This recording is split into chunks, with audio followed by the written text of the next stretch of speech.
नमस्कार। बीमाशाला के नए एपिसोड में आप सबका स्वागत है। 2024 का जनवरी फरवरी मार्च, जैसा कि आपको पता है, साल का आखिरी क्वार्टर होता है और इस क्वार्टर में हम लोग जितने भी सैलरीड लोग हैं वो लोग दिसंबर तक अपनी अपनी कंपनी में अपने एचआर डिपार्टमेंट को अपने इन्वेस्टमेंट प्रूफ सब दे चुके होते हैं, सब डिक्लेरेशन दे चुके होते हैं और इन्वेस्टमेंट प्रूफ उनको 31 मार्च से पहले अमूमन फेब एंड तक अपने एचआर के पास हार्ड कॉपी जमा करनी होती है। हालांकि 31 मार्च तक का समय सबके पास होता है और जो भी इन्वेस्टमेंट प्रूफ्स वो की हार्ड कॉपीज एचआर डिपार्टमेंट में जमा कर देते हैं, उन प्रूफ्स के बेसिस पे उनको उनका आईटीआर फाइल होता है और टैक्स में उनको जो भी एग्जेम्पशंस मिलती हैं। जहां तक व्यापारी वर्ग है, व्यापारिक वर्ग अपना सारा डिक्लेरेशन जो है जनवरी फरवरी तक आते आते अपना सब कंप्लीट कर लेता है और अपने सीए साहब को के पास फाइल में सेलिंग करके भेज देता है। तो जैसा कि आपको पता है, जनवरी फरवरी मार्च का जेएफएम का महीना चल रहा है, जो कि इन्वेस्टमेंट और इंश्योरेंस और बैंकिंग के लिए क्लोजिंग क्वार्टर भी कहा जाता है। तो उसी के संदर्भ में आज की बीमाशाला के कई श्रृंखला में मैं आपसे रूबरू हो रहा हूं और आपसे कुछ बहुत ही अच्छी नगेट्स आपसे साझा करूंगा, शेयर करूंगा। तो आज का एपिसोड हम शुरू करने से पहले इस पूरे आज के एपिसोड को मैंने 4 से 5 पार्ट्स में डिवाइड किया है और अभी भी ये उन दर्शकों के लिए, उन ऑडियंस के लिए बहुत ही गोल्डन अपॉर्चुनिटी रहेगी जो अपना निवेश इन्वेस्टमेंट करना चाहते हैं, टैक्स भी सेव करना चाहते हैं और अच्छी तरीके से अपनी परिवार, नियर और डियर वंस को सुरक्षित भी रखना चाहते हैं। उनके लिए एक ब्रह्मास्त्र, जो कि पूरा वीडियो आप देखिएगा जरूर एंड तक, एक ब्रह्मास्त्र प्रोडक्ट, एक जबरदस्त इन्वेस्टमेंट प्रोडक्ट, एक जबरदस्त इन्वेस्टमेंट कम प्रोटेक्शन प्रोडक्ट भी आपके सामने मैं शॉर्ट में लॉन्च करूंगा। तो इस वीडियो में बने रहें और आपके कोई भी सवाल, कोई भी क्वेरी हो, आप कमेंट सेक्शन में पैनली पूछ सकते हैं। तो आज का सेशन हम शुरू करते हैं। अब सबसे पहले मेरा एक सवाल है आप सबसे, मेरा आप सबसे एक सवाल है कि ऐसे कौन से खर्चे, अनएक्सपेक्टेड खर्चे या अनएक्सपेक्टेड एक्सपेंडिचर्स आपको हर साल जो परेशान करते हैं। अनएक्सपेक्टेड, अनकहे एक्सपेंसेस जो अचानक आते हैं। कुछ एक्सपेंसेस ऐसे होते हैं जो आपको पता होता है लेकिन उसके लिए आपकी प्लानिंग में वो शरीक नहीं होते, इसलिए आपको परेशान करते हैं। तो इसको इस तरीके से हम लोग समझने की कोशिश करते हैं कि ऐसे कौन से 10 कदम, ऐसे कौन से 10 खर्चे हैं या 9 से 10 खर्चे हैं जो मैं अगर आपसे पूछूं तो आपको एकदम से आप रिकॉल कर पाएंगे, जो अचानक आपकी पॉकेट में, आपके बटुए पे जोड़ डालते हैं।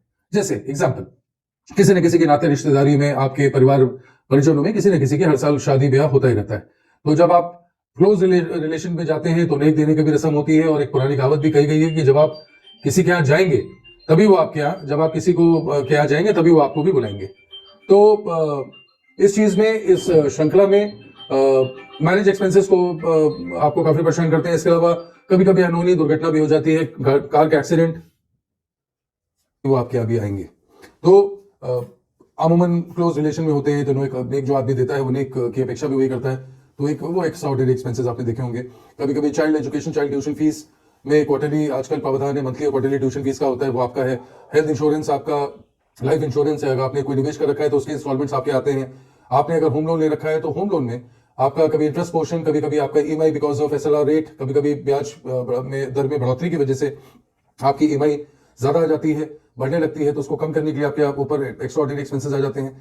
कोई ना कोई अपने परिवार में, नाते रिश्तेदार में, माता पिता को अस्पताल अनफॉर्चुनेटली जाना पड़ता है, कोई ना कोई एडमिट होता है, आपके पास हेल्थ इंश्योरेंस का कवरेज नहीं होता है, तो वो एक एक्स्ट्राऑर्डिनरी एक्सपेंसेस आ जाते हैं। कभी कभी कार में थर्ड पार्टी इंश्योरेंस लोगों ने ले रखा होता है, फर्स्ट पार्टी इंश्योरेंस नहीं होता है, कार की दुर्घटना हो जाती है, उससे एक्सीडेंट हो जाता है। तो इस तरीके के कम से कम 9 से 10 खर्चे, अनइवेंटफुल, अनअवॉइडेबल, अनफॉर्चुनेट एक्सपेंसेस तो आप से आप दूर भाग नहीं सकते, ना ही उनको अवॉइड कर सकते हैं। तो इस तरह के एक्सपेंसेस को मीट आउट करने के लिए अगर आपको एक इन्वेस्टमेंट कम प्रोटेक्शन प्लान अगर आपको बताया जाए, जिसमें आपको जो कि नॉन टैक्सेबल प्लान भी हो और जहां पर आपको एक अर्ली इनकम, आपको एक इमीडिएट इनकम का भी सहारा मिल सके, तो इसको ज्यादा समय न व्यर्थ करते हुए मैं सीधे उस ब्रह्मास्त्र पे आता हूं जिस ब्रह्मास्त्र का जिक्र मैंने आपसे शुरुआत में किया था। अब सबसे पहले हम लोग बचपन से क्या चीज सुनते हुए आ रहे हैं, हम लोग एक बचपन से एक वर्ड जो हम लोग को बहुत एक सांत्वना, एक कन्विक्शन, एक इत्मीनान देता है, वो वर्ड क्या है? हम लोग सबकी जबान पे, हर दुकानदारों के परचून में, किराने की दुकानों पे लिखा रहता है कि आधुनिक युग में गारंटी की अपेक्षा ना करें। तो ऐसा कौन सा वर्ड है? उसका ऑलरेडी नाम ले चुका हूं, गारंटी। गारंटी, जिस भी वर्ड के आगे ये शब्द लग जाता है वहां पर आपको एक इत्मीनान हो जाता है, आपको एक सुकून हो जाता है कि गारंटी का मतलब जो चीज आपको बोली जा रही है वही चीज आपको लिखित में मिल रही है और वही आपको मिलेगा भी। तो एक आपको एक गारंटीड इन्वेस्टमेंट कम प्रोटेक्शन प्लान, भारत का, कंट्री का सबसे लेटेस्ट, सबसे रीसेंट, सबसे अनोखा, सबसे यूनिक टर्म इन्वेस्टमेंट कम प्रोटेक्शन प्लान अब आपके साथ में साझा कर रहा हूं। अब ये प्लान किस तरीके से वर्क करता है? ये प्लान इस तरीके से वर्क करता है। लेकिन प्लान को समझने से पहले मैं अगर आपसे अगर पूछूं कि ऐसी क्या क्या चीजें हैं जो इस तरह के इन्वेस्टमेंट निवेश में आप अपेक्षा करते हैं, आप एक्सपेक्ट करते हैं। पहला, आपका जो इन्वेस्टमेंट हो उस पर टैक्स कम लगे या ना लगे। दूसरा, आपको उस इन्वेस्टमेंट के अलावा और क्या एडिशनल बेनिफिट्स उसके साथ आपको मिल जाए। तीसरा, आप जो भी निवेश कर रहे हैं, जैसे एक अभी रिसेंट डेटा में कहीं पढ़ रहा था कि भारत में करीब अभी भी 40 से 44% लोग एफडी में निवेश करते हैं। और इसके अलावा एफडी के अलावा कई और इंस्ट्रूमेंट हैं, कन्वेंशनल और ऑर्थोडॉक्स इंस्ट्रूमेंट्स हैं, जैसे गोल्ड में इन्वेस्ट करते हैं लोग, प्रॉपर्टीज में इन्वेस्ट करते हैं। पिछले 10 से 15-20 साल में आपने देखा होगा लोग म्यूचुअल फंड में, शेयर्स में, डेब्ट इंस्ट्रूमेंट्स में, डिविडेंड्स में, इंश्योरेंस प्रोडक्ट्स में भी निवेश करते हैं। तो अब आप ये खुद अंदाजा लगा लीजिए कि जो मैं आपसे साझा कर रहा था कि 100 में से करीब 40% लोग अभी भी एफडी में निवेश करते हैं। और एफडी में आपको पता है कि एफडी में 2 तरीके के अंतराल ऑन एन एवरेज लोग सिलेक्ट किया करते हैं। एक 13वां महीना, 14वें महीने में जब उनको हाईएस्ट ब्याज मिलता है, या मिनिमम 5 से 6 साल के लिए अपने पैसे को लॉक करते हैं, ब्लॉक करते हैं। तो मेरा आप सबसे सवाल है कि एफडी में अगर आप निवेश करते हैं, 100 में से 40-45% लोग एफडी में निवेश करते हैं, तो क्यों करते हैं? वो इसलिए करते हैं कि उनकी जो निवेशित राशि है वो सुरक्षित रहे। दूसरा, एक उस राशि को जब भी उनका छोटे मोटे जरूरतें पड़े तो वो एकदम से टेम्प्ट होके उसको तोड़वा न ले। इसलिए 5 साल के लिए, 6 साल के लिए आदमी निवेशित रहता है। उसको पता है कि पैसा को मैं तोड़ तो सकता नहीं, तोड़ूंगा भी तो मुझे उसमें पेनल्टी लगेगी, मुझे कुछ मिलेगा नहीं। लेकिन एफडी में आदमी निवेश क्यों करता है? एफडी में निवेश इसलिए करता है कि 5 से 6 साल तक उसको जो उसमें एक मुश्त में पैसा दिया है, लमसम पैसा दिया है, वो ब्याज जुड़ के उनको एफडी के साथ मिले। लेकिन आप सब जानते हैं, जितने जागरूक जनता है भारत की आज के डेट में, सोशल मीडिया के होते हुए लोगों को पता भी है कि टैक्सी जो एफडी में जो आपको मैच्योरिटी होती है वो टैक्सेबल होती है, उसमें 30-35% का टीडीएस लगता है।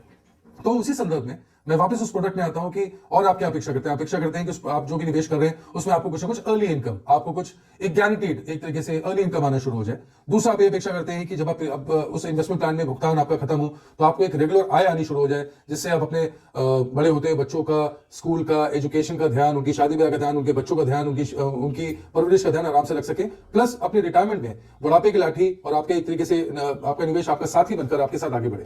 प्लस जो आपने निवेश किया उसमें आपको एक लमसम, एक मोटा मेच्योरिटी में साथ में मिले। तो अगर मैं आपसे बोलूं, ये सारी चीजें जो आप एक्सपेक्ट करते हैं एक अच्छे प्लान में, वो सारी चीजें गारंटीड के साथ, गारंटीड शब्द के साथ अगर आपके सामने उपलब्ध हो तो आपको कैसा लगेगा?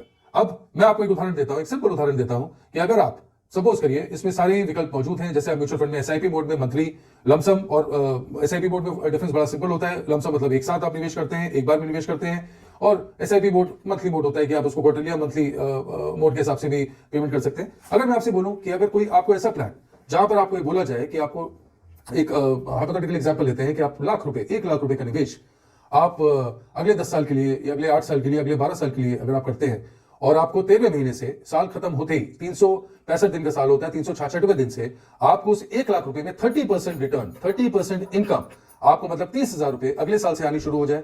और वो 30,000 रुपए आपको लगातार आप इस इन्वेस्टमेंट प्लान में जो भुगतान 10 साल तक करते हैं, उस 10 साल तक आपको 30,000 रुपए हर साल आते रहे।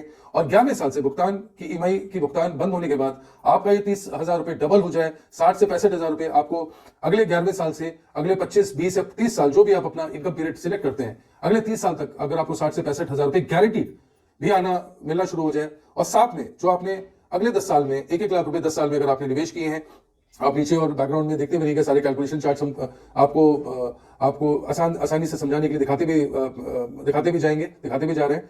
तो अगर आपको अपने 10 लाख रुपए का निवेश किया है, उस 10 लाख की जगह आपको करीब उसका 110% मतलब 10 लाख रुपए का 110% हुआ करीब 11,10,000 रुपए आपको मेच्योरिटी में, मतलब उस प्लान के खत्म होने पे मिल जाए। प्लस इस पूरे अवधि में, इस पूरे अंतराल में आपको ओवर एंड अबव ये जितना भी आप निवेश कर रहे हैं टैक्स फ्री हो। Plus last but not the least, आप इस 30 से 40 साल के निवेशित अंतराल के दौरान पे आपको एक तरीके से लाइफ कवर मिले। 20 से 25 लाख रुपए तक का आपको लाइफ कवर मिले। भगवान अगर अनहोनी हो जाए कोई, तो आपके परिजनों को, आपके नियर और डियर वंस को करीब 22 से 25 लाख रुपए का एक लाइफ कवर सहारा भी मिले। तो मेरे ख्याल से सोने पे सुहागा है, और ये आज की डेट में वाकई में एक उत्सव है जो हम सबको मिलकर बनाना चाहिए। और ये प्लान की डिटेल्स नीचे बायो सेक्शन में, डिस्क्रिप्शन सेक्शन में आपको लिंक्स और सारी चीजें आपको मिल जाएगी। इसके अलावा आपको एडिशनल और भी कोई जानकारी इस प्लान को लेकर अगर चाहिए तो आप हमसे संपर्क कर सकते हैं। हम 24/7 तत्काल बीमे सेवा के अंतर्गत हम आपके लिए अवेलेबल है। हमारी पूरी टीम आपके लिए अवेलेबल है इस जेएफएम के निवेश के सीजन में। आप कोई नहीं हो, आपका कोई भी कमेंट हो, आपका कोई भी सवाल हो, आप नीचे कमेंट सेक्शन में जरूर मेंशन करें।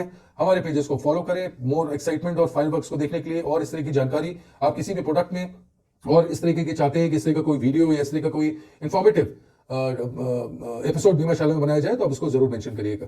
तो अगर आप इसमें इच्छुक हैं, आप एक विभागीय निस्वार्थ राय के साथ, आपका बीमा मित्र, आपका बीमा वाला, आपका दोस्त आपके साथ हमेशा उपलब्ध है, अवेलेबल है। तो बाकी आज का एपिसोड मैं यहीं पे खत्म करता हूं और नीचे कमेंट सेक्शन से मैं डिसाइड करूंगा कि अगला एपिसोड आपको किस टॉपिक पे अच्छी तरीके से और विस्तृत रूप में आपके लिए बनाना है। तब तक के लिए धन्यवाद, नमस्कार, ध्यान रखें अपना, मस्त रहें और स्वस्थ रहें।